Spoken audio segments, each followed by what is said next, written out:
Hello, today's January 13th, 2021, and we're back in hell. And we're doing business in robot. Did we ever leave?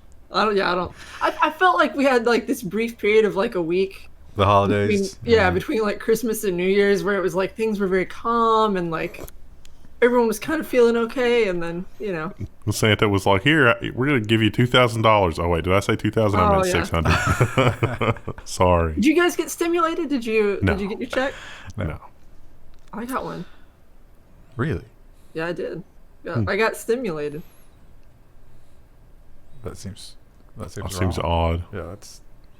Well, I don't touch it, so I still have my first one. I didn't touch either. Yeah, you might not want to do that. They might claw that back. Well, I wonder, isn't it based on your old taxes? Oh, yeah. Last year's, I guess. Oh, yeah, you might.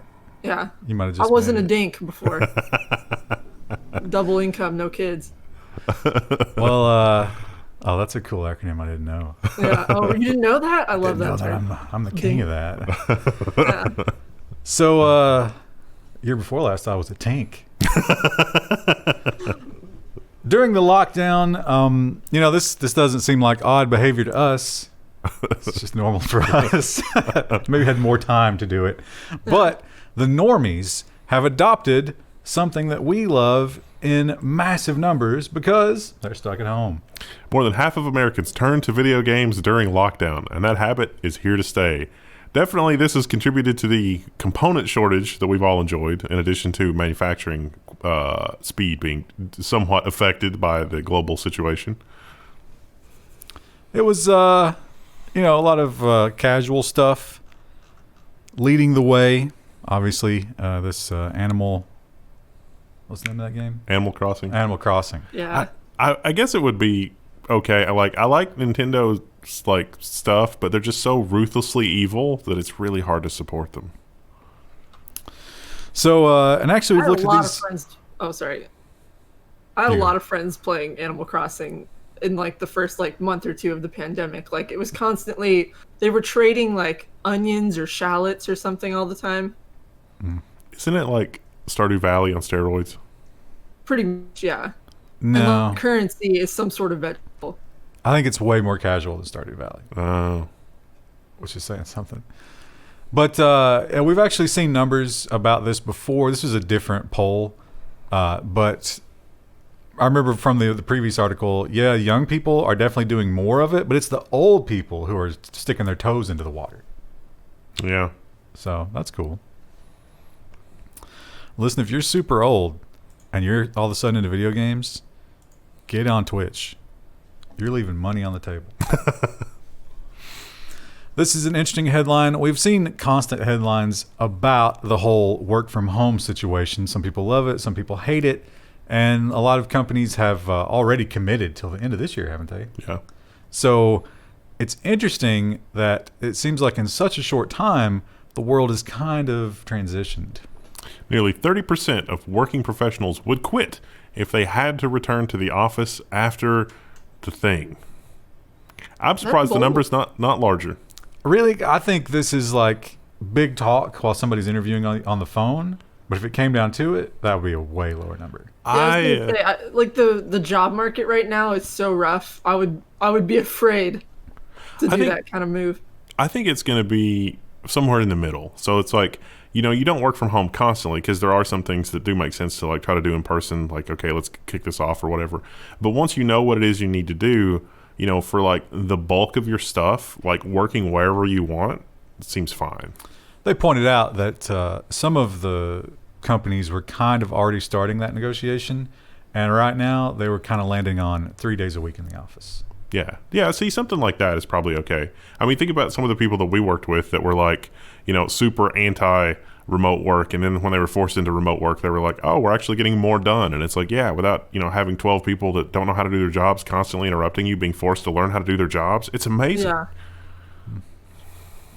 We'll see. We'll see how that plays out. I don't think people will, like Krista says, I think they're going to be kind of over a barrel in a lot of cases. Yeah. But maybe not. Maybe the mutant strain wipes out half the population. Well, in other news, it's good for us because, we can do the work that you could do in, New York or San Francisco, and we cost less. Right. Well, and the cost of living, like at least around here, is much cheaper than living in a place like San Francisco. I Yeah. mean, you don't have to live there. Why would you? Now that those companies, I guess what I'm saying is now that more companies are used to the idea of, hey, somebody that's not physically here can actually get stuff done for us reasonably, it's like maybe there's more opportunity. So it hurts them, but it helps us. They'll also Y'all- might drive down market rates, but maybe yeah. we'll see. It also helps the Indians, Yeah. which Yeah. hurts us. Yeah. But we're better than them. So, in general. I'm kidding, of course. They'd be surprised how many people don't ever think that you're kidding. I kind of like Yeah. that. So I get a lot of angry emails. a lot of you probably had this hope. Krista, I know you did, that now it's a new year. It's an arbitrary change of date, and things are going to get better. And last week kind of poured sand on that. Yeah, a little bit of a damper. At least when it comes to politics. But a lot of our viewers, I think, and I'm kind of in this boat, it's sort of like I've written that off. Like, I know that's going to be a disaster, but maybe things will get better in some other ways, like supply chain. But unfortunately, this headline is here to tell us that you should not get your hopes up. Graphics cards are about to get a lot more expensive, Asus warns. This is the tariffs. The tariffs have come. But I think that graphics card companies are also going to use this to get a little bit better margin, too. So They point out a couple of different cards, like some of the higher end cards. The MSRP has gone up at least $100, but that's the MSRP. Where can you find a video card like that for MSRP right now? yeah. No So way. it's a lot worse than $100 per card, unfortunately. They were only quoting the manufacturer, not like, Newegg is going to put another $100 on that. Absolutely. And you're going to pay it.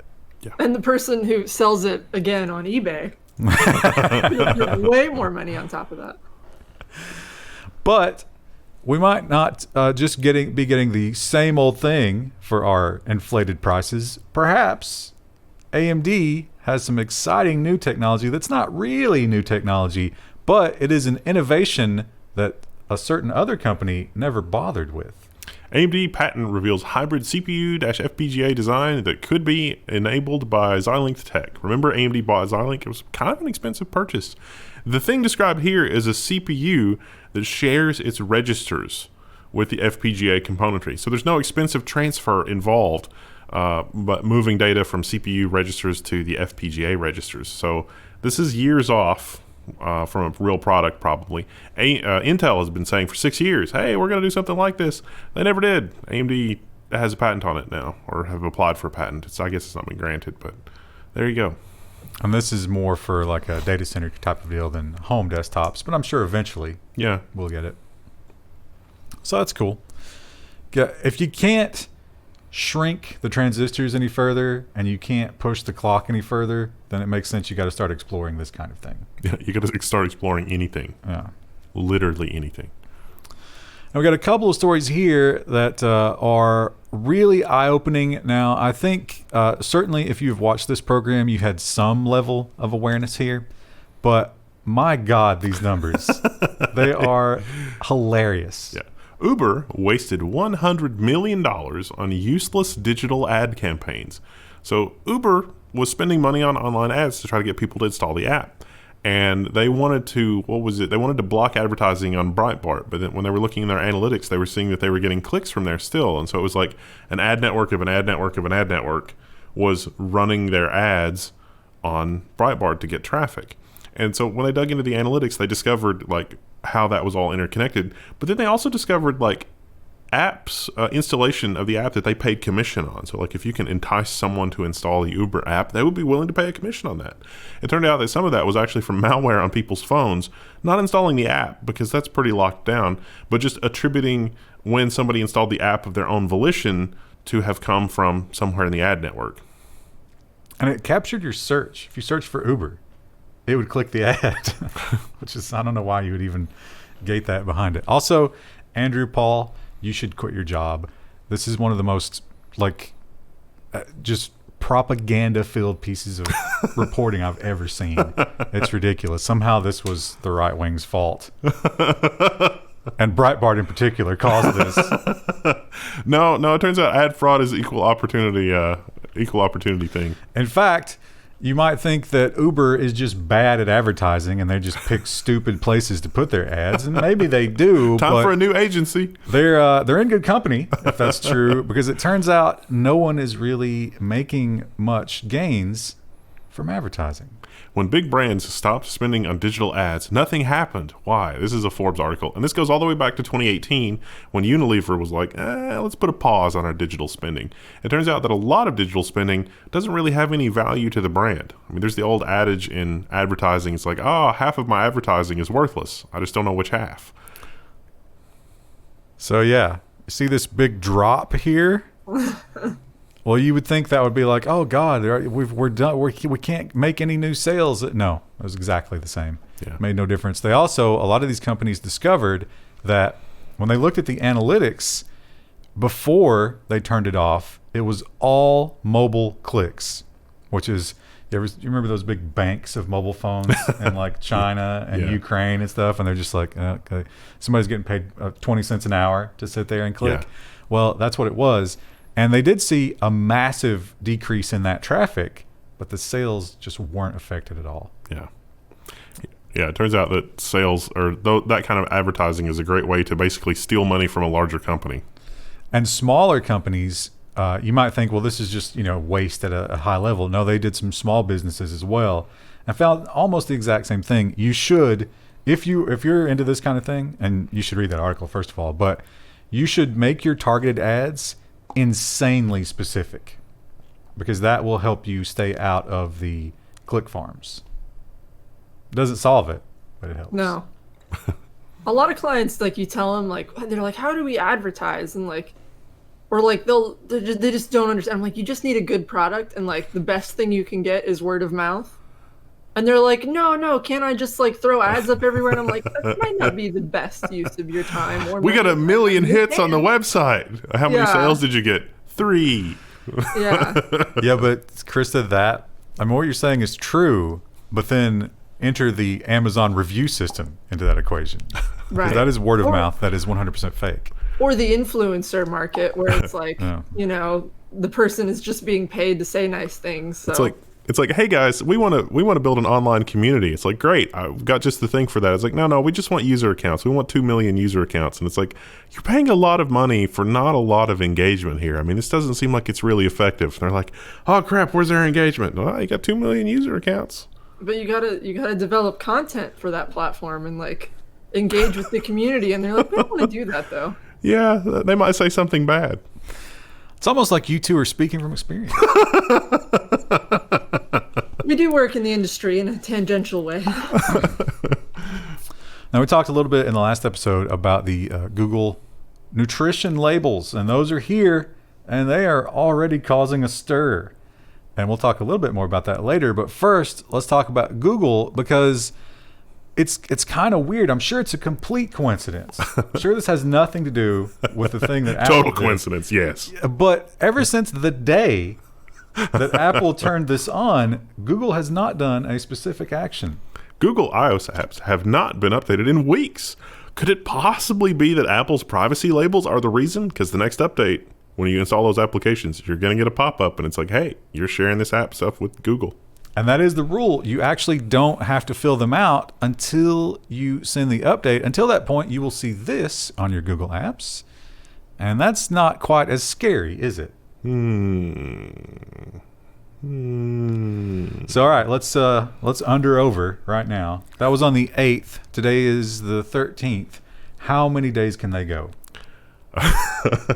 Probably about another week, maybe you think 2. So? Yeah, I don't think it's a lot. You think there's a one hot fix, and they're like, that kind of looks like security, but let's not label it that. Yeah.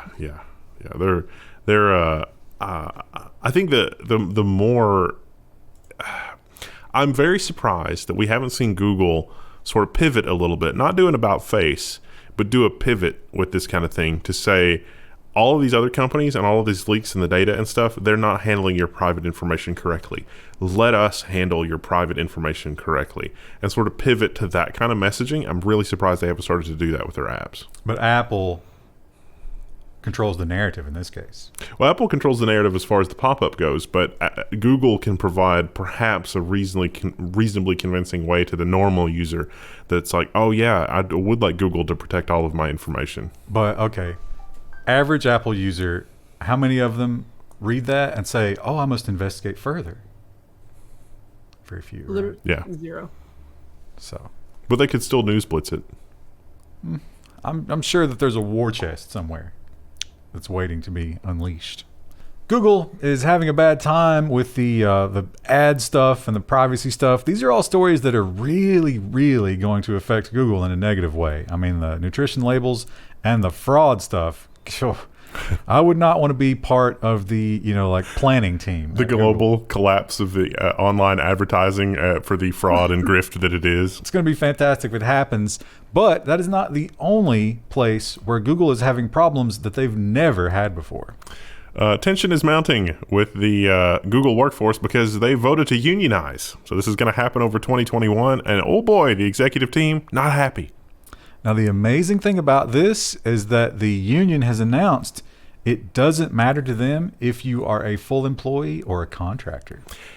Well, it goes beyond that in because what was it? The Workers of America, like they're partnering with like a pre-existing union. So this is not a big union.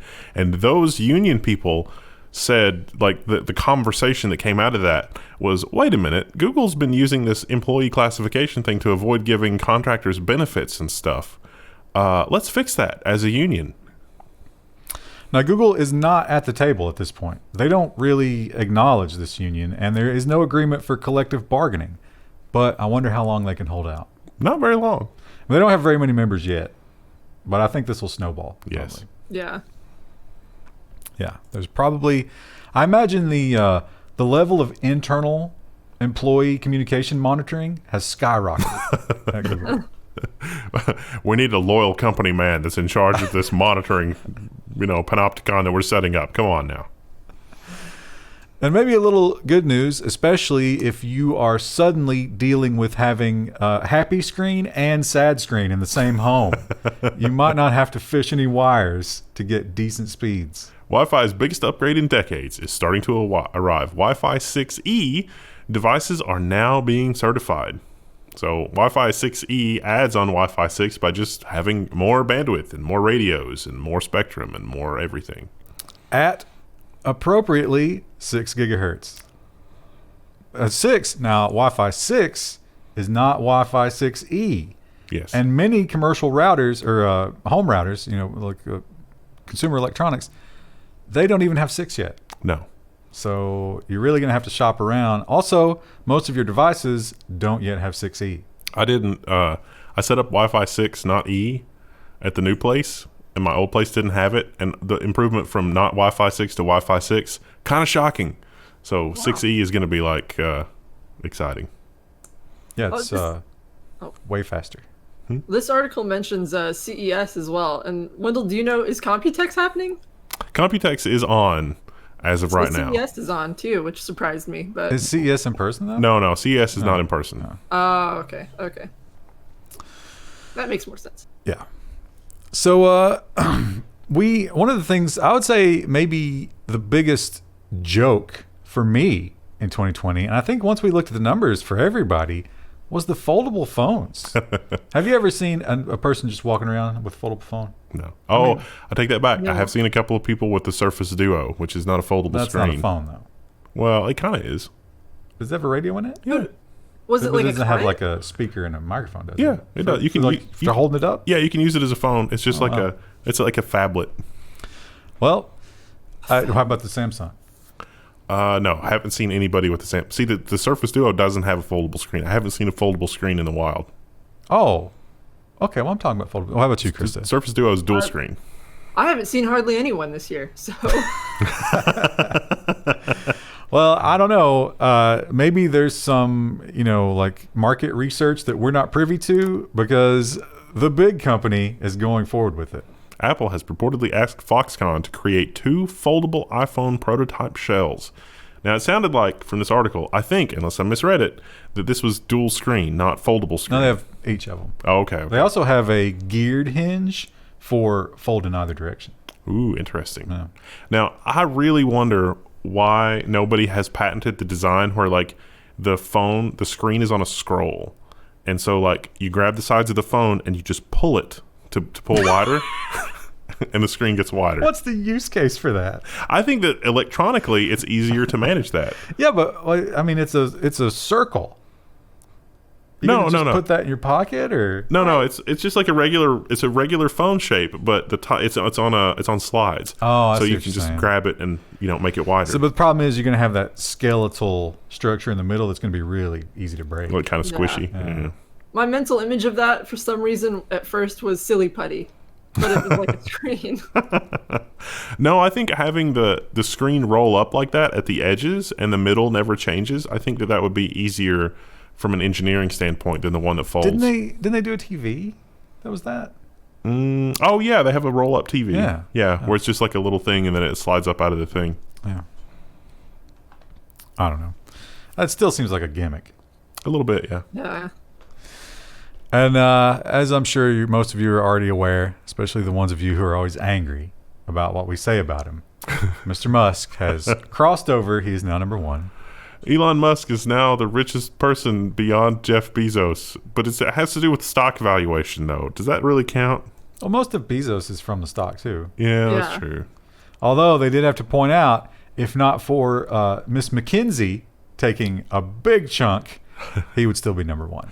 Now, the other thing with this is that with this, Tesla passes Facebook in terms of company value. And I actually would agree with that. I think that at no point in the last 5 years has Facebook as a company been worth more than Tesla in reality. Well, I mean, in light of the Fair. ad fraud stuff, Yeah. certainly we could say that.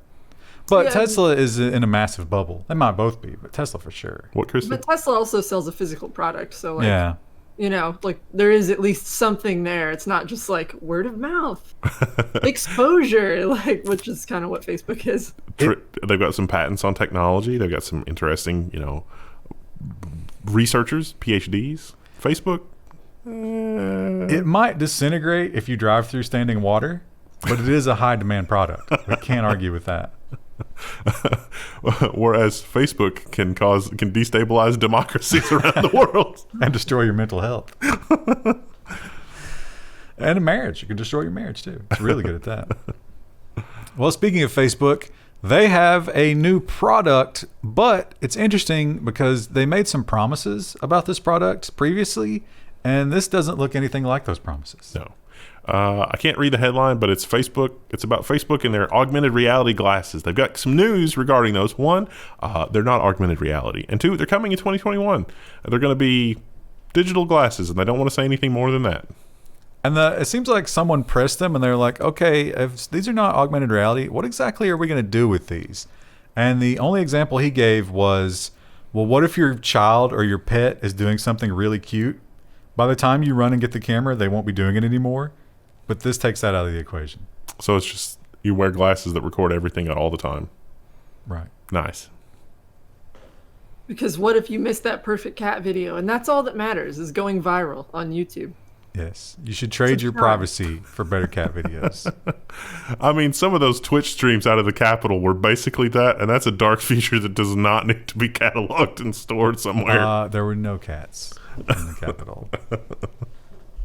Yeah, this will be huge for those citizen journalist streamer type people. Yeah. Yeah, that's nice. They'll have to get like 7 or 8 pairs though for the battery.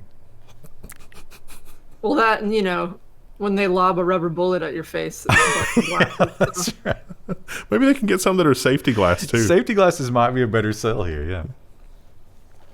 Well, we talk about the new bandwidth for Wi-Fi, but where are we getting this new bandwidth? Well, it turns out we're recycling some of the old bandwidth to try to make room for the new.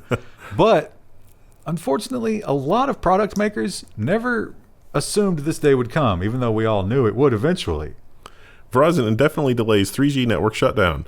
There's a lot of paragraphs here, but let me just sum it up for you. They looked at the number of devices that were still connecting using the 3G bandwidth and said, man, we can't cut off that many subscribers, so they've delayed it. And actually, they were talking about doing this at the end of 2019, but the same numbers keep coming back. Most of them are, like Chinese Internet of Things devices and stuff like that probably we should just throw away. But one big name that came out of this was the entire collision assistance system in every Toyota. Yeah. Oh, wow. Yeah, that just stops working when this goes away, and it will go away eventually. Yeah. The certain kinds of home alarm systems also connect with 3G because they don't have a hardwired connection, and all of that will have to be updated. And there is no fix for the cars. Yeah. So if you're going to buy a gently used Toyota, and those things will run for a long time, you're going to be giving that up eventually. When you're in a wreck, no one's going to let anybody know. Chris, do you ever try Minecraft Earth? I didn't. No, I remember hearing about it, but I didn't try it. I don't really understand it. Is there building involved, or is it just does it turn the world around you into Minecraft? I thought it just turned the world around you into Minecraft, but it looks like maybe you can build. I'm not really sure. Well, the good thing about that question is that it doesn't matter anymore. Minecraft Earth will shut down on June 30th. I don't know enough about this. I figured this would be a Krista topic. It's essentially Pokemon Go but Minecraft. Yeah. Well, it talks about crafting though. It's one of the changes they made is now the time it takes to craft something is dramatically reduced. Well, I think they did that as a way to try and keep people playing when they can't leave their home. But it didn't work. Yeah. The fact Minecraft Earth couldn't survive through the thing with all of Microsoft's resources is probably not a good sign for the future of consumer AI apps. Maybe. It's the Trudge article. Igor Bonifakik. What a weird name. I think you might have pronounced that incorrectly, Chris. I don't know. Maybe.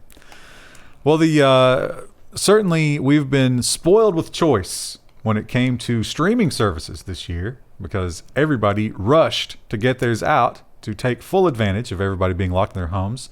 That is almost everybody, because one company really timed it poorly, it seems like. Although maybe not. Maybe the mutated wave. But they are stepping into a crowded space, and I don't know if they have as much to offer. Discovery Plus launches today, and it's available on Fire TV, Roku, and more. I was actually January 4th when it was launched. They are going to give you a list of TV station content here, but it is not all that impressive. I think we've talked about this before, but compare this to Disney, what they will give you, and it's the same price. HGTV, Food Network, Animal Planet, TLC, and of course Discovery. You can watch Aliens Guy for only $5 and $7 a month. But for the $5, you'll still have to watch commercials. Yeah. HGTV and Animal Planet and Food Network.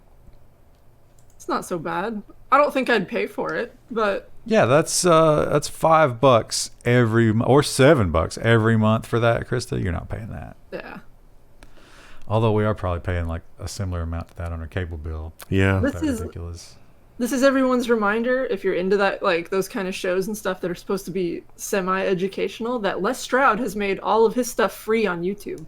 Or how so about you can watch Survivor Man on YouTube?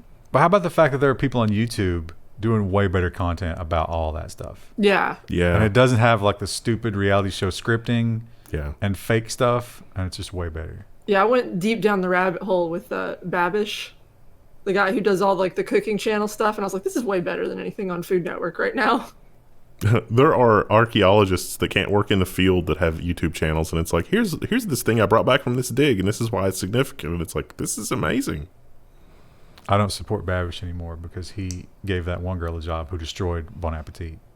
I'll never like forgive Claire. her for that. No, but Claire's standalone channel is not good. Yeah.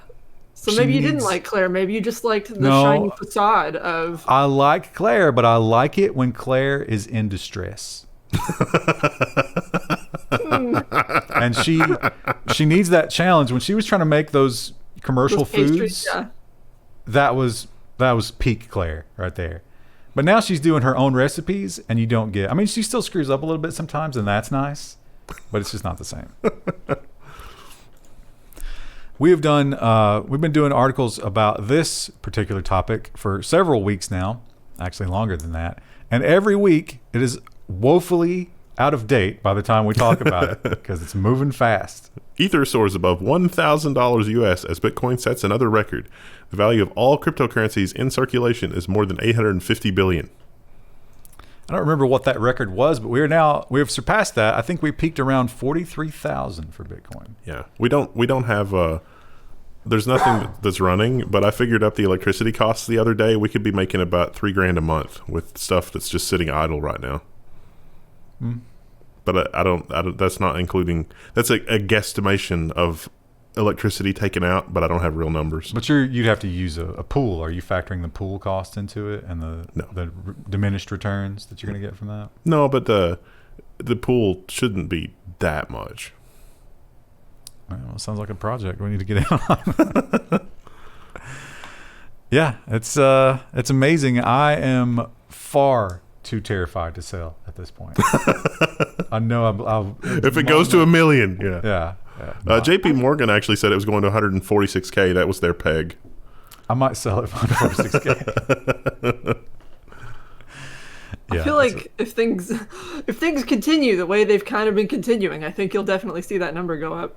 Well, you have to look at it in terms of inflation, right? Yeah. I mean, the spending this year, you got to look at it on a graph that goes back a lot of years because it's like, oh wow, that's a vertical line.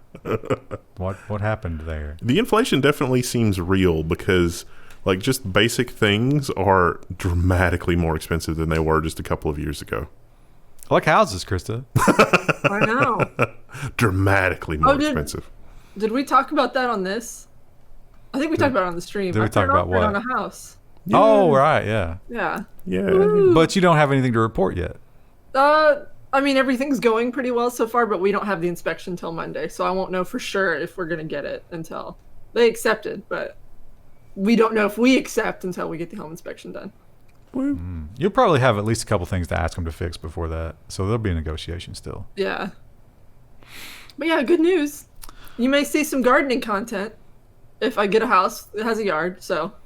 Well, Krista, you might be getting a house, and that's nice and everything, but it pales in comparison to what Epic Games has purchased. Their house is nice. And their house is nice. I think that this should be a level 1 stretch goal on Patreon. Okay. We need a mall. Epic Games to buy a huge mall for its new global headquarters. Fortnite's maker has a new map with about 1 million square feet of space. So yeah, they're turning an old mall, because who goes to the mall anymore when you got Amazon, into their office headquarters. So it's going to be really swank.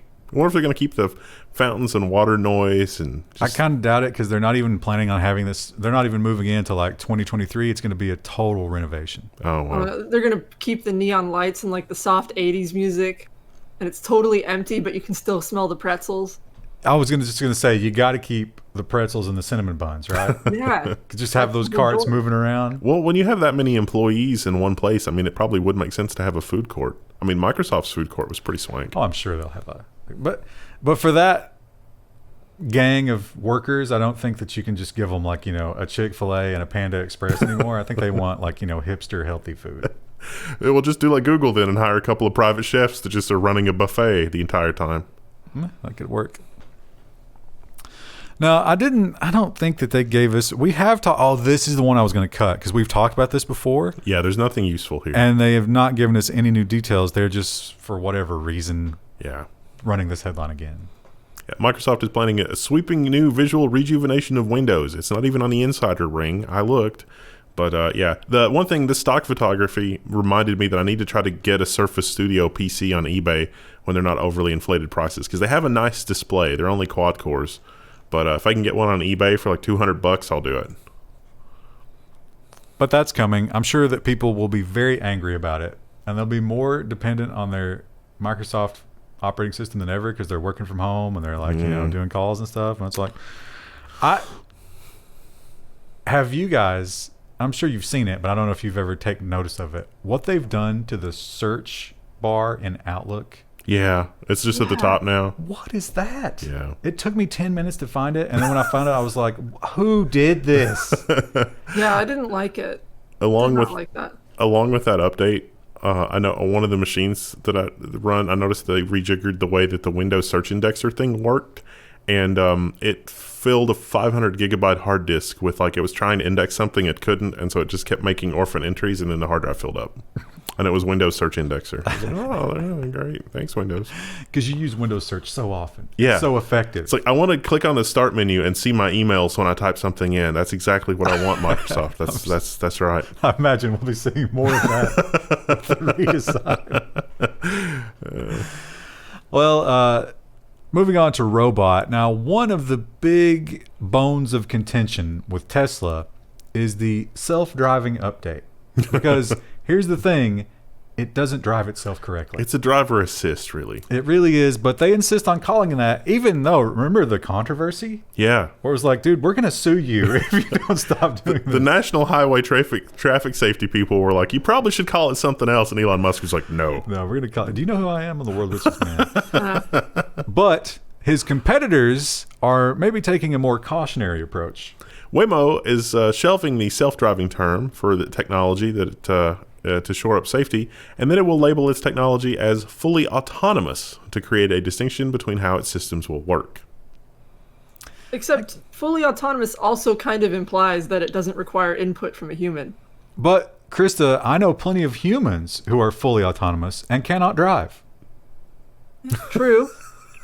Technically, it could just take you right into the lake autonomously, and it has fulfilled its destiny. It doesn't have to keep you safe or drive correctly or anything like that. Hello, driver. I have registered your existential dread. Destination, the lake. And you just, you know what, you just strap your seatbelt on. You're like, you know what, you're right. Yeah. Can we try to hit it fast enough that I'm unconscious when I finally die? That's really all I'm looking for at this point. This is a crazy headline, and it's ultimately, I think this is a good thing, but the excuse for why they're doing it is absolutely insane. I mean, this is peak new age, I don't know what you want to call it, madness. This is peak madness. Court rules Deliveroo used discriminatory algorithm. An Italian court has determined that companies can be held liable if an algorithm unintentionally discriminates against a protected group. So the article said there's got to be more to it than this, but there's not. The article says that the Deliveroo is liable here because the algorithm doesn't take into account why somebody missed a shift, just that they missed a shift, and that lowers their ranking. So if you have a perpetually unlucky person that doesn't show up for shifts often, if you don't take into account the reason why they didn't show up shifts, then it's discriminatory. But I'll tell. So, and the first thing you said there is, it doesn't take anything else into account. It's just your attendance. So how do they know if you're being discriminated against because you're a protected group? It doesn't. So the rule is, if your work policy affects a protected group, even if you don't concern yourself with whether they're part of a protected group, that's still discrimination somehow. I don't understand that at all. Isn't it more racist to assume that protected groups have a harder time being on time? Isn't that a racial stereotype?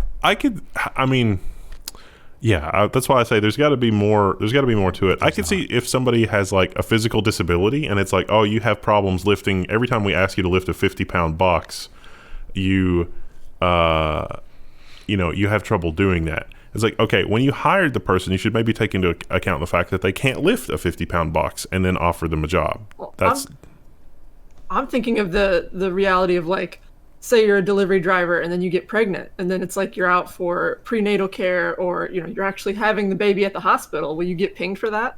No, because you have to, if you cancel with a 24-hour notice, you're fine. It's just a late cancel that they detract for. But you don't necessarily know when the baby comes, is the point.